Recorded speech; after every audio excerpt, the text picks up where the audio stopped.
episode 6 of the podcast. Special guest today, Anna Morgan. Anna Morgan. How are you today? I'm great. How are you? Good here. I'm doing pretty well. So a couple icebreaker questions. What are your favorite things to do? Favorite food? Okay. Favorite things to do? Maybe like hobbies? Yeah. Running, writing. Tend to do most of it during homework. Listening to music. My favorite color is purple. Favorite Food. Pasta. Definitely. And to make, because it's just the most ingenious food ever. What's your favorite sauce to put on pasta? I think seafood is always a good bet, you know? Yeah. But it's difficult to cook with, especially in DC, to get like fresh stuff. Yeah. Cool. I know you're from South Africa. Indeed. So maybe we could talk about the places you've lived or places you've visited all around the world. Okay. I was born in South Africa 13 years ago. I've been to 17 countries. I lived in Nigeria for 6 months, Tanzania for 8 years, Pakistan for 2 years, and then 6 months in South Africa during COVID. Yay! And then I've lived the past 2 years in the US. Very cool. Very cool. So I was in the bookstore today, and I know you like Trevor Noah, stand-up comedian. I saw the book by him. Tell us a little bit about Trevor Noah. Trevor Noah is a mixed South African. He has a South African black mother and a white dad from one of the Northern European countries. Forgotten. I read this book a year ago. Under the apartheid government in South Africa, it was illegal for two people of different races to be together. So hence the name of his book, Born a Crime. He had a tough life pretending that his mom wasn't his mom, because she would be arrested if they were seen together. His book is mainly about stories about growing up. And then at the around age of 16, I believe, he got more interested in comedy because it brought him between friend groups at school and made it easier to connect to people. And I think he first traveled in his early 20s, and he's been a working comedian ever since. Very interesting. Yeah, I've seen a couple other shows before. It's really funny. Very interesting backstory as well. Yeah. Now we're gonna do a game on the topic of comedy, where we just do bad jokes back and forth until someone laughs. Which is gonna be Will, obviously. Okay. I'm gonna start with. I'm gonna go for a numbers theme. You know. What did the 0 say to the 8? What? That belt looks good on you. Pretty solid. Pretty solid. Why don't vampires bite Taylor Swift?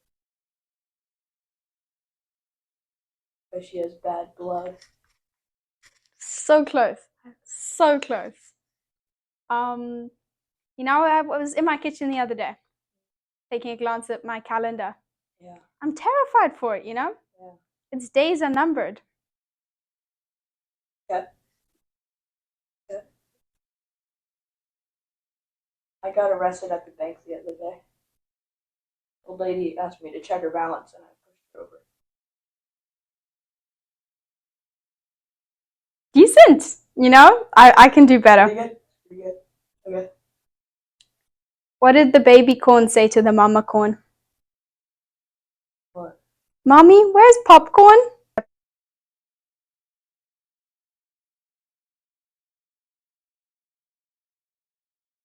Seem pretty close there.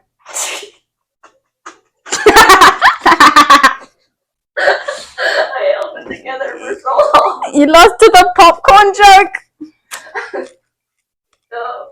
You're such a goofball. I'm just kidding. You're a goof sphere. Why'd you get so serious? Sphere. I was kind of scared of that word when I was little. Like, why would they spell it like that? Yeah, there's some words in the English language that are just It's disturbing. Like what words? Like nausea.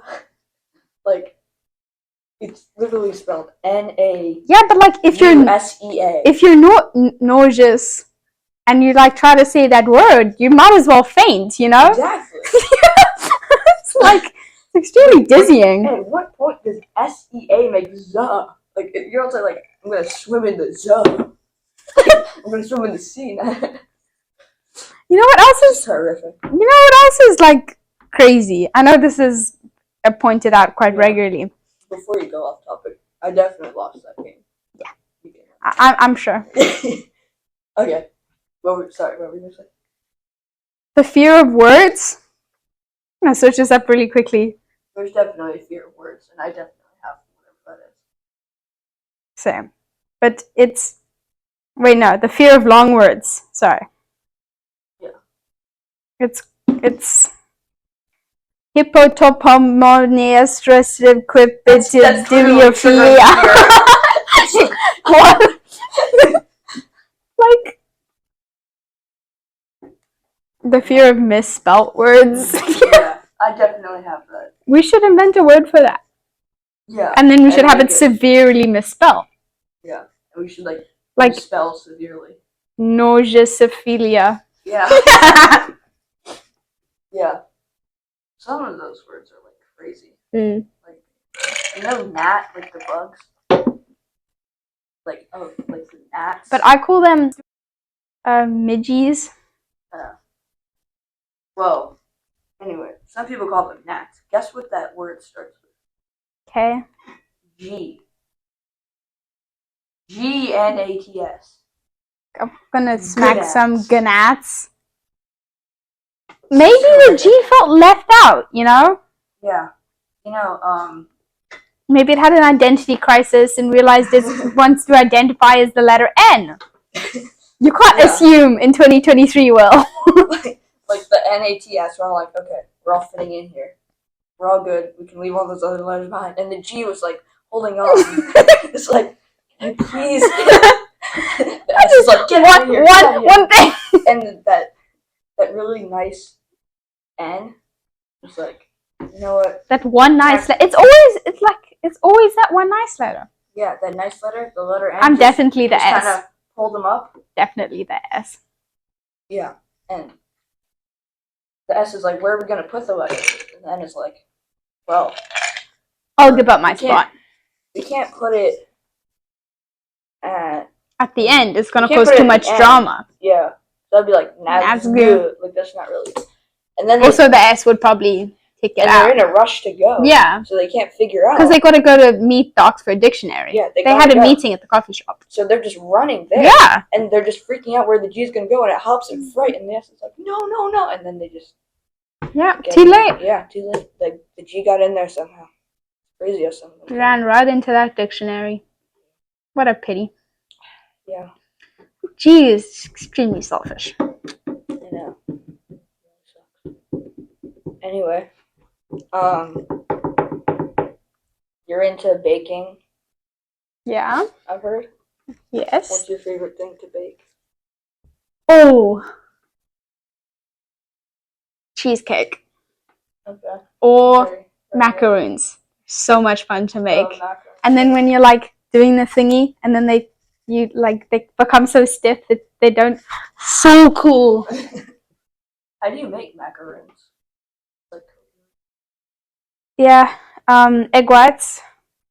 You add butter and whatever flavoring you want. You should make it sometime. So good. Do you do any cooking? Breakfast, if that counts, and then pasta, like I said, because it's definitely the best food out there, according to me. Do you think that you're a food person? Do you classify yourself as a food person? I think yes, but I think food person is a very general word. When they're like, "Are you a food person?" Does this mean like you make food? It means Like, you eat food, right? Yeah. Enjoy food. Yeah, well then As definitely. But like, I've heard people use it as you like. Obviously, we eat food, but like, do I? Of course, I enjoy eating food. Yeah. But like, I have both sides because I like making it and I like eating it. Specifically, like me eating what I make, making what I eat. I feel like when you make food, it tastes better. It tastes 100 times better because you know you like made these with your own 2 hands. Yeah, exactly. Especially like when you make it really, really homemade. Mm-hmm. Like the more. Like you make the pasta, you make the pasta, you put on the ingredients, take the basil from your garden. Pesto pasta has got to be the easiest and most fun thing to make. Yeah. Because it's just 60 grams of all the ingredients. Or just like sauce to put in like any other food, you know? Yeah. Because I have a Mary Berry recipe book that is extremely overused, according to my mom, which I strongly disagree with. And it's like 60 grams of basil or basil. 60 grams of parmesan, and then you can add your peanuts or pine nuts, whatever you prefer. And it's just ingenious. Yeah. Right. On the topic of food, I have another game where we try to make a top 5 restaurants in DC list. You could also do like an ice cream place, coffee shop. Okay. Starbucks, number 1. First one is Little Beast. Oh. See, I don't personally mind it, but my dad has very strong negative feelings about it. So I think we're gonna go to 4 at a stretch. 4. Okay.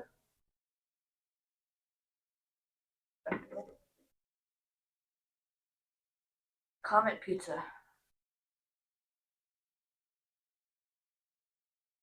I think for nostalgia's purpose, because it's the first restaurant I went to when I moved to DC. Oh, 1. Solid.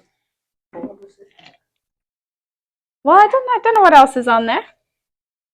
The Parthenon. Ooh. 5th place. Okay. That's looking pretty good, I think. Broad Branch Market. Wait, are you looking? Did you see them? No. Oh goodness. Are we just going off their like deli items or like the whole store in general? The whole store. Second.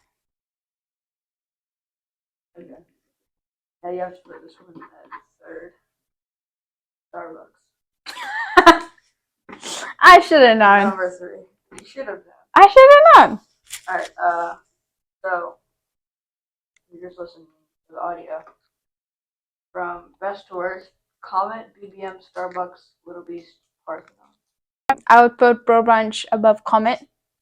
Because though I think Comet makes better food, like Bro Brunch is an all-round better place. Like if I were to invent a city, I would rather have Bro Brunch in it than Comet, if you know what I mean.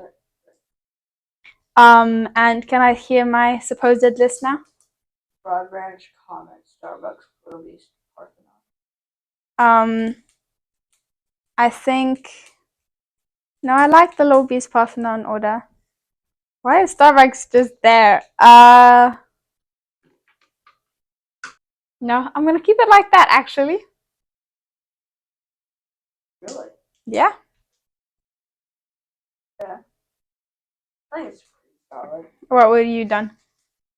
I would have put Broad Branch, Comet, Little Beast, Parthenon stuff. I was at the Parthenon the other day. Really? Yeah. Alright. That's it. Perfect. Great. Thank you for coming. Yeah, anytime. It was really fun. Love to come back for more dad jokes.